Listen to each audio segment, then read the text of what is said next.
The lecture hall buzzed with nervous energy as Professor Cathara checked her notes for the third time.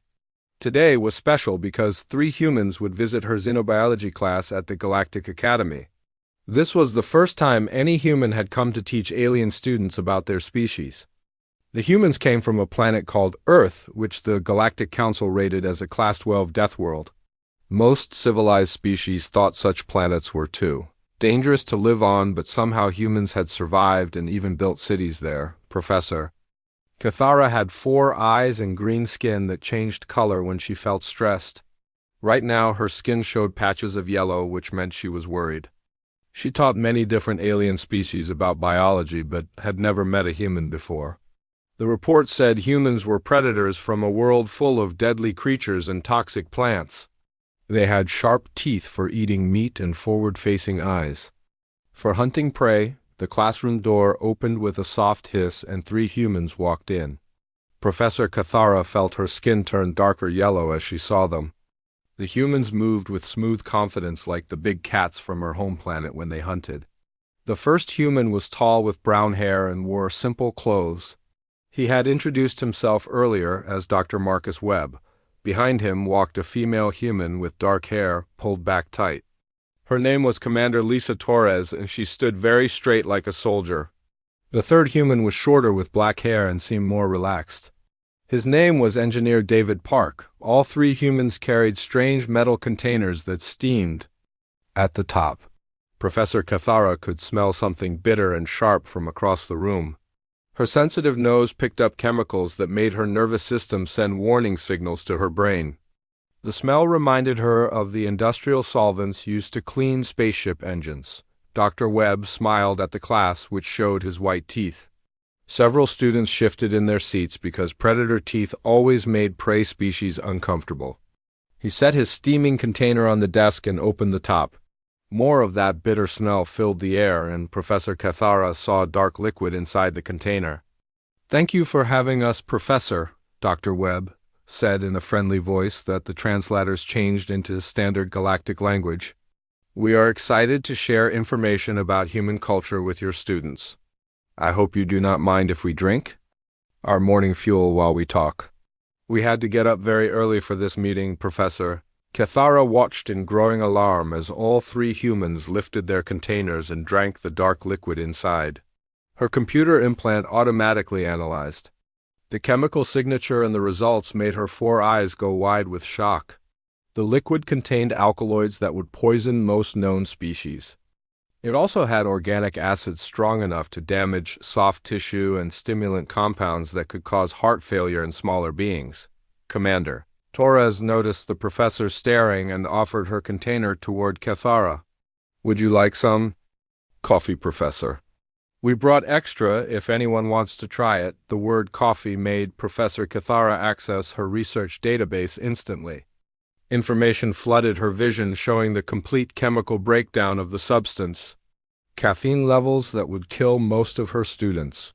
Acidity that could burn through metal given enough time. Temperature hot enough to cause severe tissue. Damage to 90% of galactic species. "You are drinking liquid rocket fuel," Professor Cathara whispered in horror. Her skin had turned completely orange, which meant extreme distress in her species. Dr. Webb paused with his container halfway to his mouth and looked confused.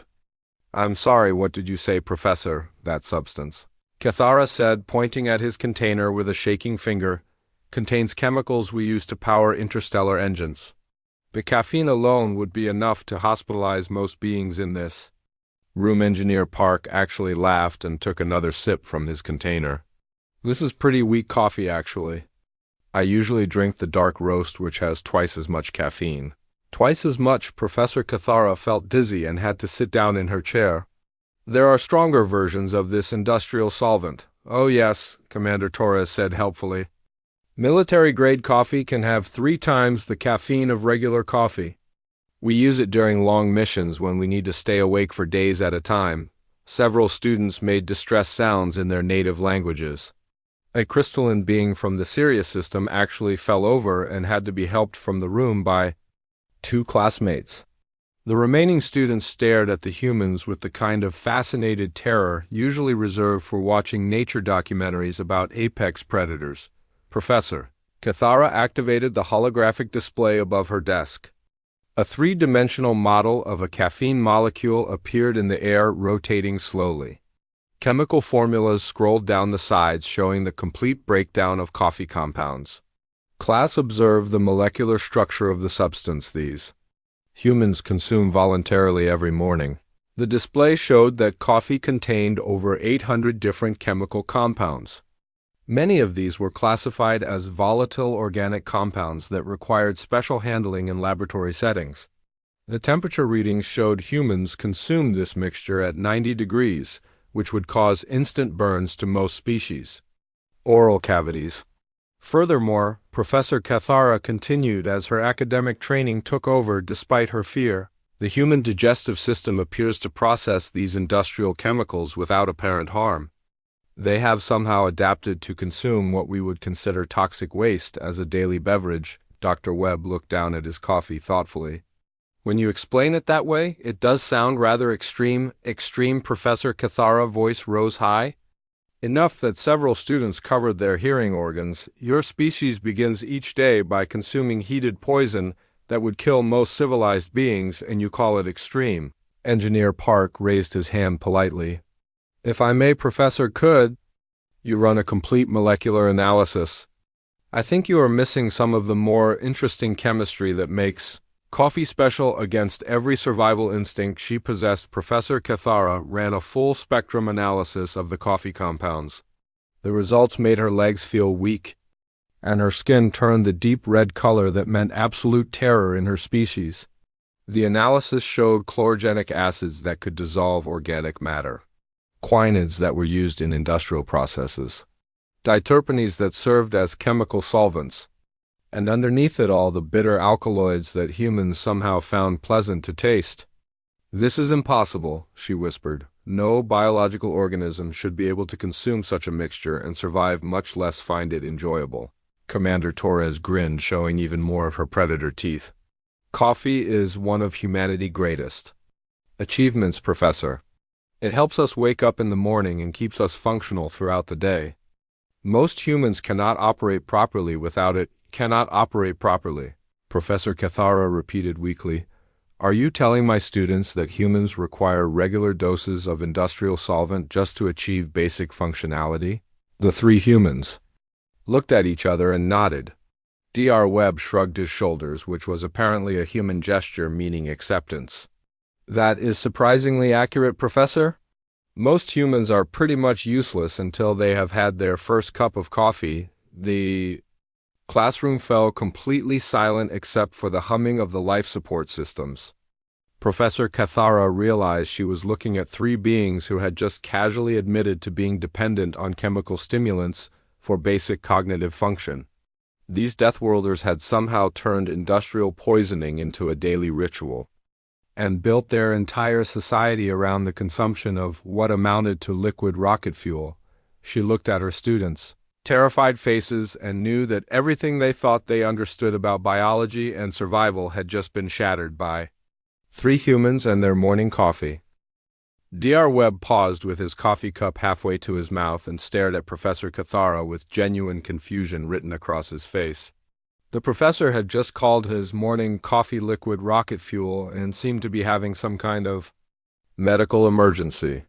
Her green skin had turned bright red, and all four of her eyes were blinking rapidly, which he had learned meant extreme distress in her species. Professor, are you feeling all right? Dr. Webb asked with concern. You look like you might need medical attention. Professor Cathara took several deep breaths and tried to calm herself down. Her academic training was fighting against every survival instinct in her body. She had spent her entire career studying dangerous creatures and toxic substances, but had never encountered anything quite like this. Three predators from a death world were casually consuming industrial chemicals and acting like it was perfectly normal behavior. I need to understand this better, she said in a shaky voice. Please remain exactly where you are and do not consume any more of that substance until I can complete a proper analysis. She activated the classroom emergency protocols which sealed the room, and began filtering the air to remove any potentially toxic fumes. Several students near the back looked relieved when the ventilation system kicked into high gear.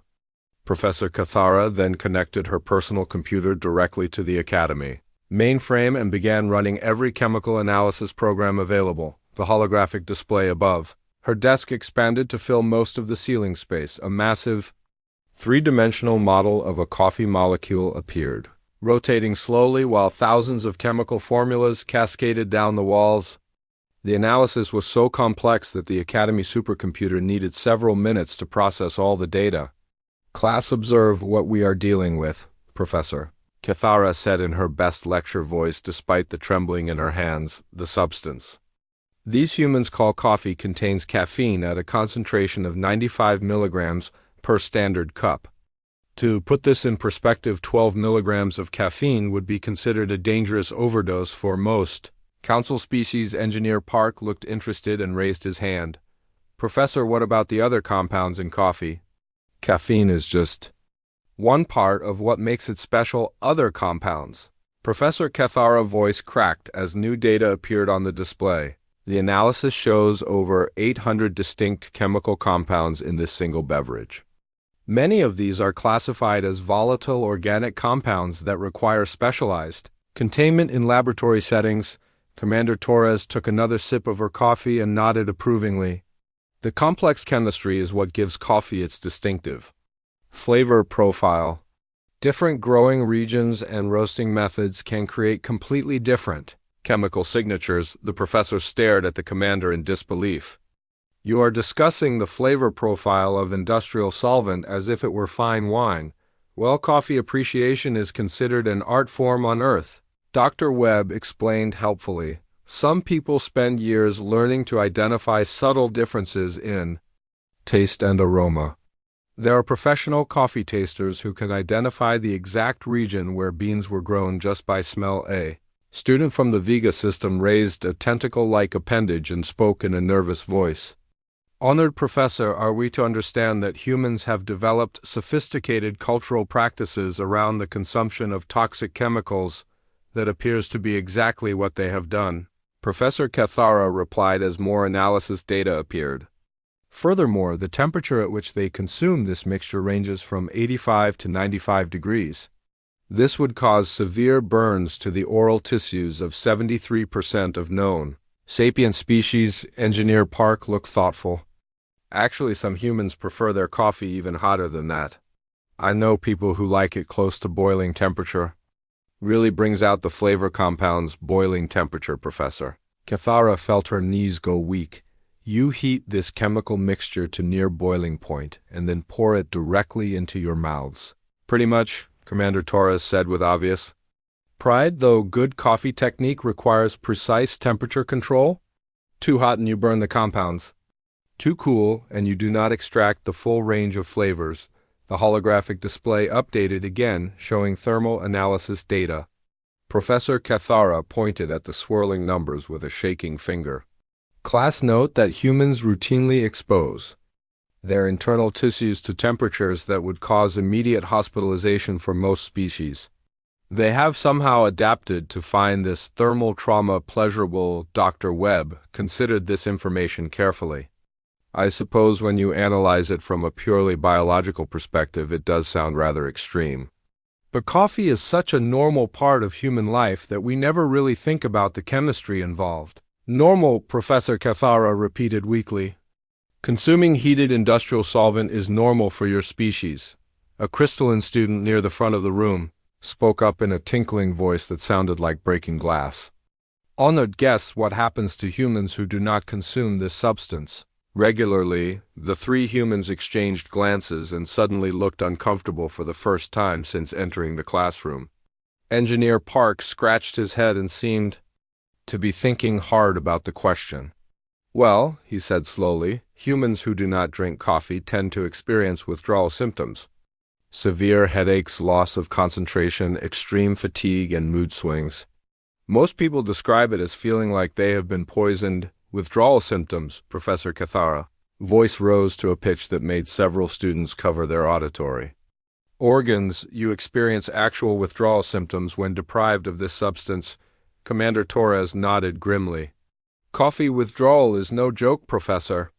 I have seen tough soldiers reduced to whimpering children when cut off from their caffeine supply. It usually takes about a week for the symptoms to fully resolve.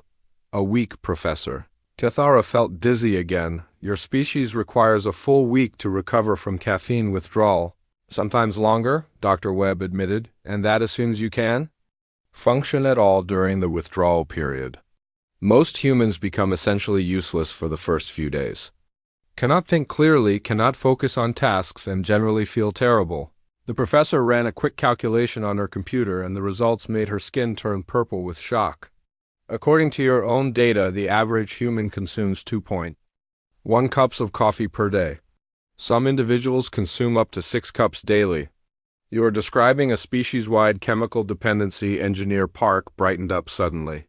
Hey, that actually explains a lot about human behavior patterns. We are basically all functional stimulant addicts, who have built our entire civilization around maintaining our drug supply. That is exactly what you are, Professor Cathara whispered in horror. You have achieved technological advancement through systematic chemical enhancement of your entire population. Commander Torres grinned and raised her coffee cup in a mock salute. When you put it that way, it sounds pretty impressive. Coffee-powered space travel has a nice ring to it. The classroom fell silent as the full implication sank in. These humans had not just survived on a death world through natural evolution.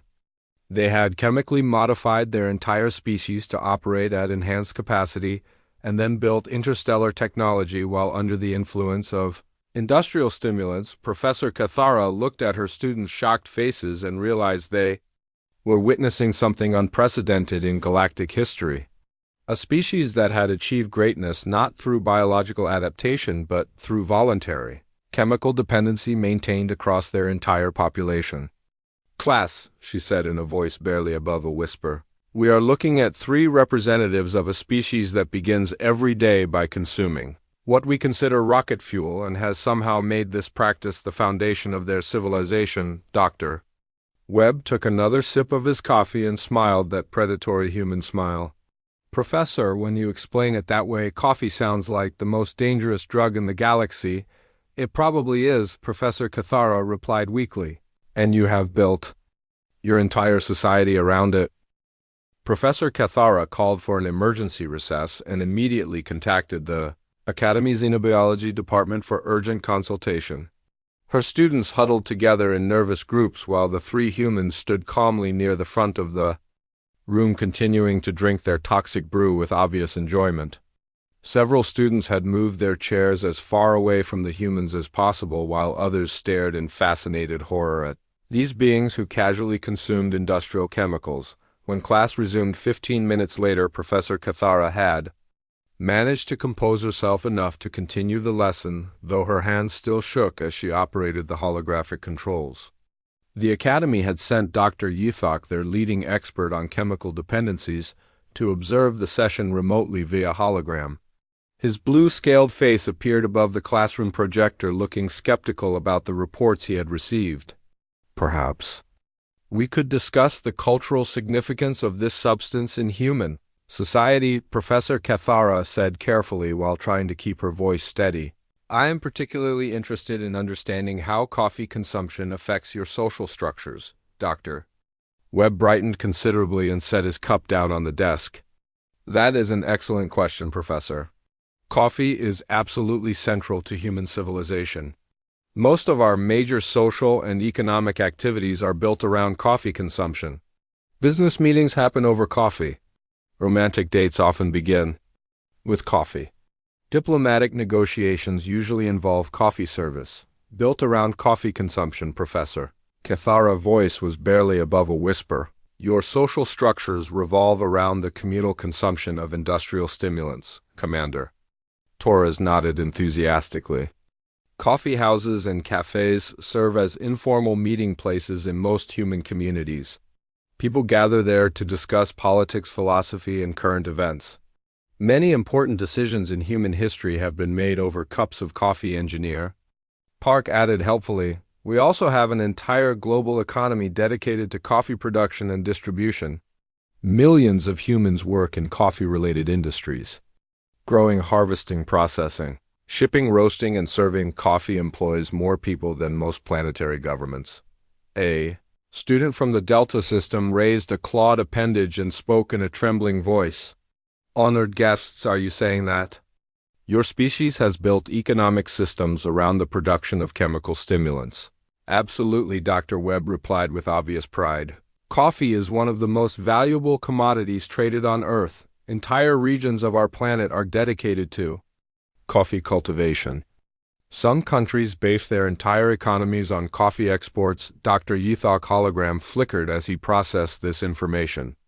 This is unprecedented in galactic history. You have created agricultural systems devoted entirely to producing recreational drugs for mass consumption. I would not call coffee recreational. Commander Torres corrected. Most humans require coffee to function properly in their daily lives. Without it, productivity drops significantly across all sectors of society. Professor Cathara accessed her cultural database and cross-referenced human coffee consumption with known behavioral patterns. The results were staggering and made her skin turn yellow with stress. According to your own historical records, humans consume approximately 2 billion cups of coffee daily across your entire planet. That sounds about right. Engineer Park said thoughtfully, though the number is probably higher during winter months when people need more stimulation to deal with reduced daylight. 2 billion cups daily, Professor Cathara repeated slowly. Your entire species is consuming industrial quantities of chemical stimulants every single day. A student near the back of the room spoke up nervously. Professor, what happens to human society if coffee supplies are disrupted?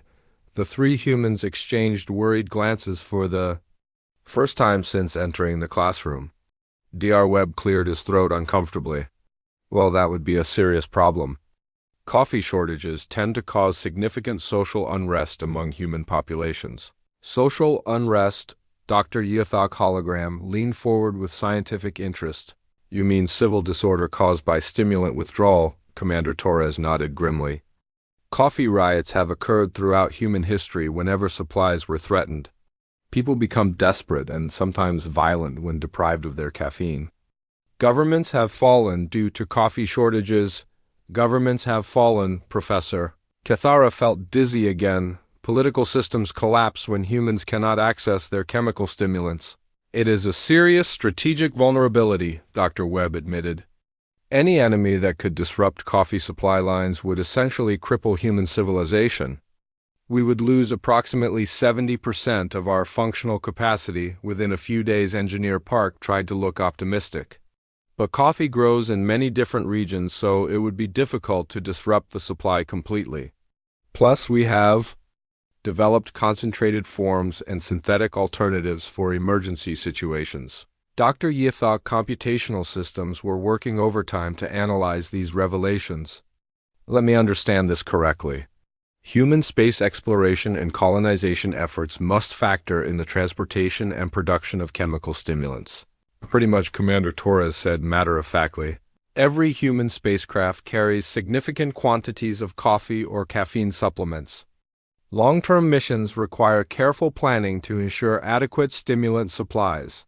We have actually developed special growing systems to cultivate coffee plants on space stations.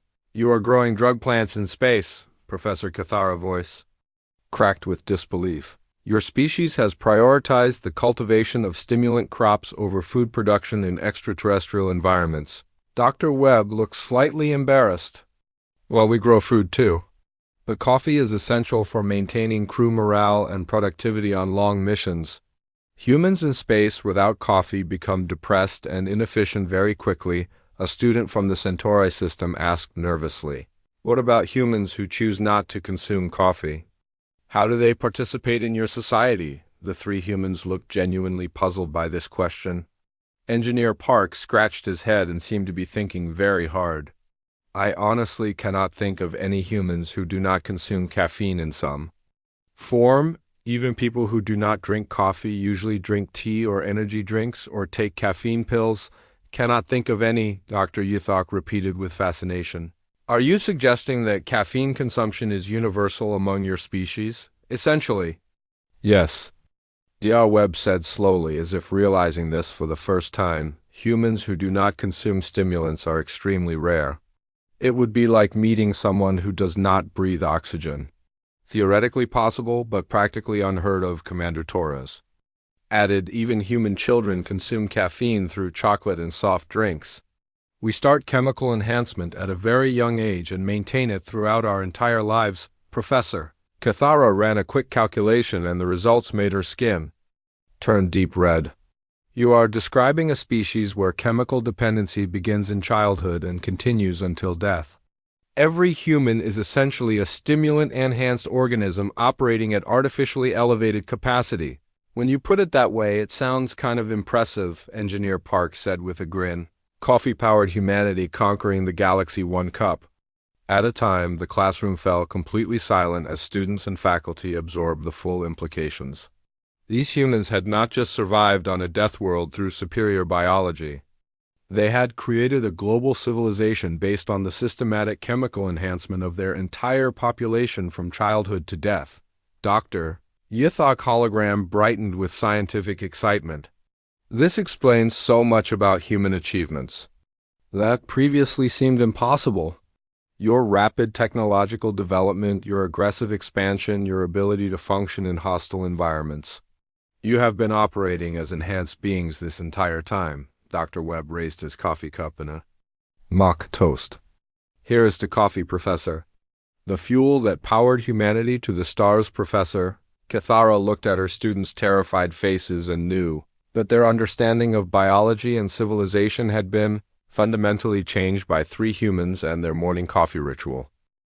The Academy Emergency Response Team had arrived and positioned themselves in the hallway outside the classroom after determining that the humans posed no immediate physical threat to the students. However, the psychological damage was already significant, as several students required counseling for existential crisis brought on by witnessing beings who consumed rocket fuel for breakfast. Dr. Yuthok had expanded his holographic presence to include full body projection so he could better observe these remarkable specimens. I need to understand the biological mechanisms at work here, Dr. Yuthok said while his scanners analyzed the humans from a safe distance. How exactly does your species process these industrial chemicals without suffering immediate organ failure, Engineer? Park finished his coffee and thoughtfully examined the empty cup. Well, caffeine works by blocking adenosine receptors in the brain. Adenosine normally builds up during the day and makes you feel tired. By blocking those receptors, caffeine prevents the natural fatigue response and keeps you alert, Professor. Cathara pulled up detailed brain scans on the holographic display showing the complex neurochemistry involved in caffeine metabolism. You are describing the systematic override of fundamental biological processes designed to regulate consciousness and energy expenditure. Exactly, Dr. Webb said with obvious enthusiasm. Instead of being limited by natural circadian rhythms, we can extend our functional hours well beyond what biology intended. Coffee essentially allows humans to operate at peak capacity for 16 to 18 hours per day. Dr. Yuthok computational systems processed this information with growing amazement. You have achieved pharmacological enhancement of cognitive function across your entire species. Every human is essentially operating as a chemically boosted supersoldier, Commander. Torres grinned and flexed her muscles slightly. I like that description better than coffee addicts. Chemically enhanced supersoldier has a nice ring to it. Student from the Sirius system who had managed to return after recovering from his earlier fainting spell raised a crystalline appendage. Honored guests, what are the long-term biological consequences of this systematic chemical modification? The three humans exchanged glances and suddenly looked less confident. Dr. Webb cleared his throat uncomfortably. Well, there can be some side effects with prolonged use. Increased heart rate, elevated blood pressure, sleep disruption, and dependency issues. But most humans consider these acceptable trade-offs for enhanced performance. Acceptable trade-offs, Professor Cathara's voice rose higher.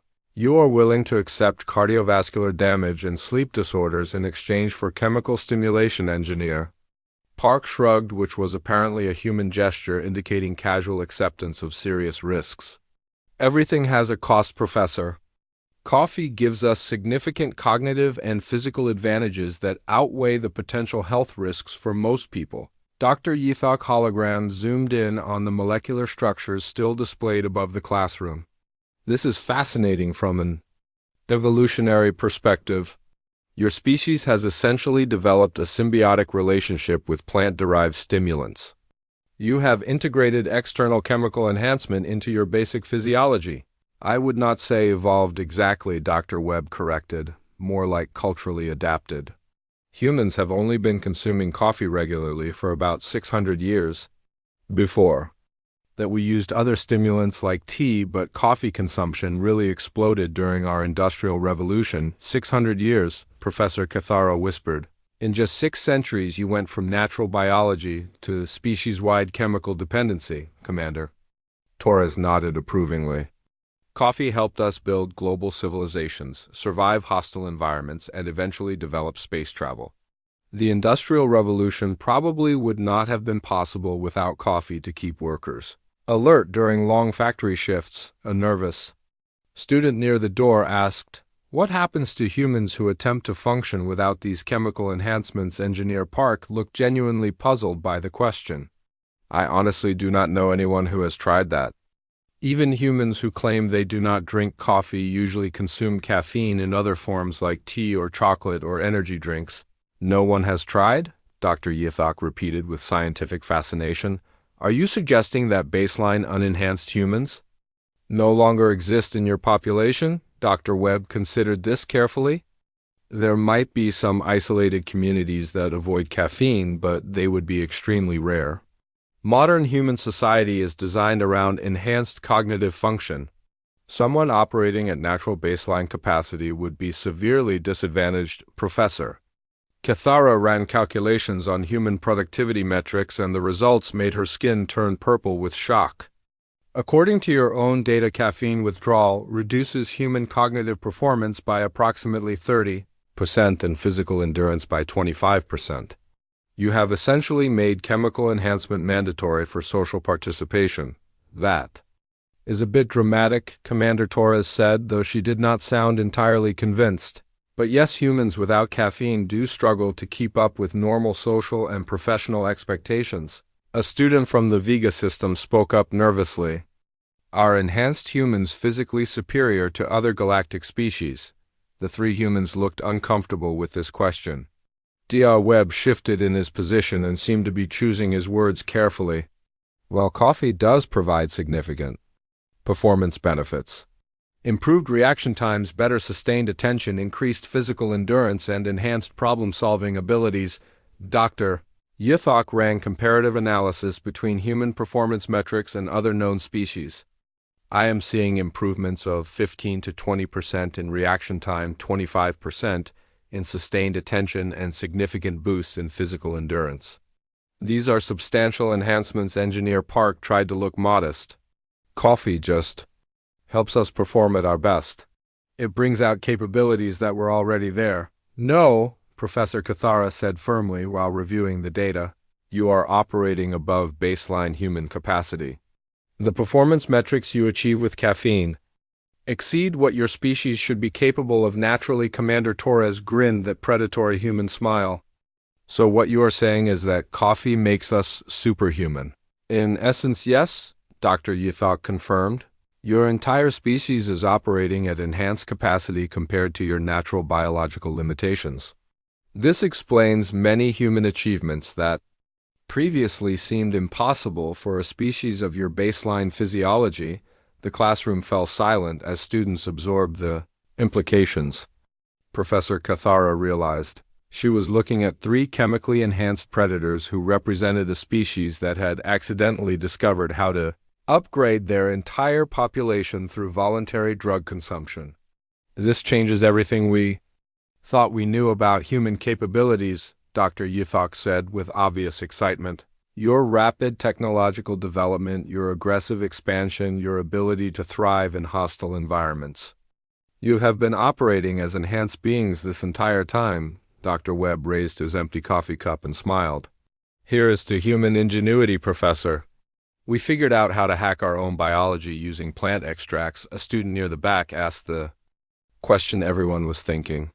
What happens if other species adopt similar chemical enhancement protocols? The three humans looked genuinely worried for the first time. Commander Torres spoke slowly. That would be a very dangerous development.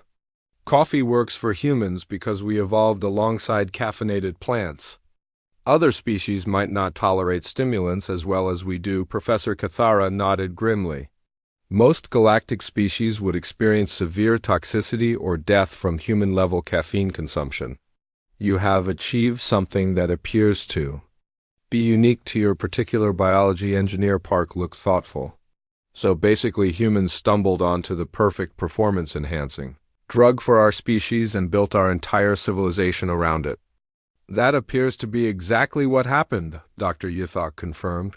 And now you are expanding into the galaxy as a species of chemically enhanced super soldiers powered by liquid rocket fuel. The three humans grinned simultaneously, showing their predator teeth. Professor Cathara felt her skin turn bright yellow as she realized the full implications of what they had discovered about humanity.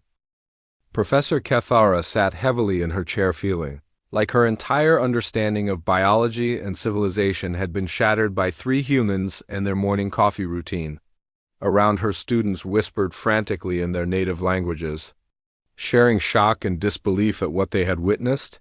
The three humans stood calmly at the front of the room, apparently oblivious to the existential crisis they had triggered among some of the galaxy's most advanced minds. Dr. Yuthok hologram had expanded to include multiple analysis screens showing complex calculations and comparative studies. His blue-scaled face showed the kind of excitement that scientists experienced when discovering something that changed everything they thought they knew about the universe. I have completed a comprehensive analysis of human performance metrics compared to baseline biological capabilities for similar species, Dr. Yuthok announced to the stunned classroom. The cognitive and physical enhancements provided by regular caffeine consumption are remarkable. 15 to 20% improvement in reaction times, 25% boost in sustained attention, and significant increases in physical endurance and problem-solving abilities. Commander Torres looked pleased with these results. So what you are saying is that coffee makes us better at everything? In essence, yes, Dr. Yuthok confirmed. Your entire species is operating at enhanced capacity compared to your natural limitations. This explains numerous human achievements that previously seemed impossible for beings of your baseline physiology. Dr. Webb looked thoughtful as he considered the implications. You know, we always wondered how humanity managed to develop space travel so quickly compared to most other species. I guess we had chemical assistance the whole time without really thinking about it. Engineer Park nodded enthusiastically. Coffee-powered technological development. That actually makes a lot of sense when you think about it. Our greatest innovations probably happened during late-night sessions. Fueled by massive amounts of caffeine, a student from the Outer Rim territories who had been unusually quiet finally spoke up in a trembling voice. Honored Professor, if humans require chemical enhancement to function normally, what happens when they cannot access their stimulants during space travel or colonization efforts? The question hung in the air like a toxic cloud, and Professor Cathara realized she was afraid to hear the answer. The implications for galactic security were staggering. If an entire species could be disabled by disrupting their drug supply. Engineer Park grimaced and looked genuinely uncomfortable. Coffee withdrawal is extremely unpleasant. Severe headaches, crushing fatigue, mood swings, inability to concentrate, and general misery. Basically, we become useless for several days until our systems readjust. Several days, Professor Cathara repeated numbly. Your entire species becomes non-functional for multiple days without access to chemical stimulants. Commander Torres' military training asserted itself, and she spoke with uncomfortable honesty. Let us be realistic here, Professor. Without coffee, human productivity drops by approximately 70%. We become sluggish, irritable, and generally miserable. It is a significant tactical weakness that any hostile force could exploit. Dr. Yithok's scientific excitement was now mixed with alarm as he processed the strategic implications. This is extraordinary. You have accidentally revealed a critical vulnerability. Any enemy that could disrupt human coffee supplies would effectively cripple your entire civilization without firing a single shot. The three humans exchanged worried glances as the full implications sank in. Dr. Webb cleared his throat nervously. That is a disturbing possibility we had not really considered from a military perspective. It gets worse, Professor Cathara said as she accessed tactical databases. What about long-term space missions beyond Earth supply ranges? How do humans maintain their chemical dependency during extended voyages? Commander Torres shifted uncomfortably in her position. We pack extensive coffee supplies and have developed concentrated forms. Coffee extract, caffeine pill, synthetic alternatives. But you are right that logistics become challenging on longer missions. So human space exploration is fundamentally limited by your ability to transport and produce chemical stimulants, Dr. Yithok observed with growing fascination. Your expansion into the galaxy is constrained by drug supply lines. Engineer Park looked embarrassed as he realized the implications. That is actually a serious limitation we have not fully addressed. Most human spacecraft dedicate significant cargo space to coffee storage and brewing equipment. A student near the front asked the obvious question. What happens to human colonies that lose contact with Earth supply networks? Dr. Webb paused for a long moment before answering. Those colonies would face serious problems. Withdrawal symptoms, social unrest, decreased productivity. They would need to establish local coffee production very quickly or risk societal collapse. Professor Cathara felt her academic worldview crumbling as she processed these revelations. You are telling my students that human civilization is dependent on continuous access to plant-derived stimulants and that disruption of these supplies could cause the collapse of your entire society. When you put it that way, it sounds pretty vulnerable, Commander Torres admitted with obvious concern. But coffee production is distributed across many regions, so it would be difficult to disrupt completely. Dr. Yithok had been running scenarios and his analysis was deeply troubling. I have calculated several methods by which hostile forces could target human coffee supplies. Biological warfare against coffee plants, disruption of shipping networks, or simple blockades of key production regions. Your species has created a single point of failure that threatens your entire civilization. The classroom had become completely silent as students and faculty absorbed the magnitude of what they had learned. These mighty Deathworlders who had survived impossible odds and achieved rapid technological advancement were completely dependent on a simple plant extract for their enhanced capabilities. Engineer Park tried to look optimistic, but think about the positive side, Professor. Coffee has enabled humanity to achieve things that would have been impossible otherwise. We built global civilizations, conquered our hostile planet, and reached for the stars. All powered by concentrated plant juice. Professor Cathara stood on shaking legs and looked at her students' terrified faces. Class, today we have learned something unprecedented in galactic history. We have discovered a species that achieved greatness not through natural evolution but through accidental chemical enhancement. The humans have shown us that sometimes survival requires not adapting to your environment but adapting your biology to exceed natural limitations. She gestured toward the three humans who were now looking somewhat less confident than when they had entered. These beings have built a civilization on liquid courage, conquered their death world with chemical determination, and reached for the stars powered by processed plant stimulants. Dr. Webb raised his empty coffee cup in a final gesture. When you explain it that way, Professor, it does sound pretty remarkable. It is remarkable, Professor Cathara admitted. It is also terrifying. You have become a species of functional stimulant addicts and somehow made it work on a galactic scale. But you have also created a vulnerability that could destroy everything you have built. Commander Torres grinned, showing her predator teeth one last time. Well, Professor, life is risk. Coffee got us this far and it will probably get us to the stars. We just need to make sure we bring enough supplies for the journey. Engineer Park nodded enthusiastically. Plus, think about it this way. We are probably the only species in the galaxy that starts every day by voluntarily consuming what you consider industrial solvent. That has to count for something in terms of sheer audacity as the session ended and students filed out in stunned silence. Professor Cathara made mental notes to update every xenobiology textbook in the Academy archives. The humans had proven that sometimes the most dangerous predators were the ones who had learned to predate on themselves and somehow emerged stronger from the experience. She watched the three humans pack up their thermal containers and head for the door, already discussing where they might find their next fix of liquid motivation. Despite everything she had learned today, one fact remained undeniable.